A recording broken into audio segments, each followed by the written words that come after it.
துர்க்கை அம்மன். துர்க்கை அம்மன் அப்படின்னா புகழ்பெற்ற தமிழ் தெய்வம் தான் இந்த துர்க்கை அம்மன். துர்க்கை என்ற சொல்லுக்கு வடமொழியில் வெல்ல முடியாதவள் அப்படின்னு பொருளுங்க.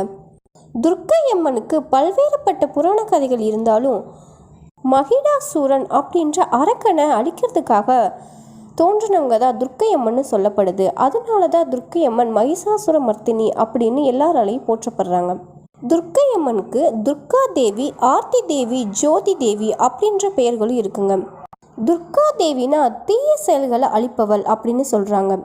ஆர்த்தி தேவினா துர்க்கை அம்மன் தன்னோட உக்கிர நிலையில ஆராத்தி தீபமாக ஒளிர்றதா சொல்லப்படுது.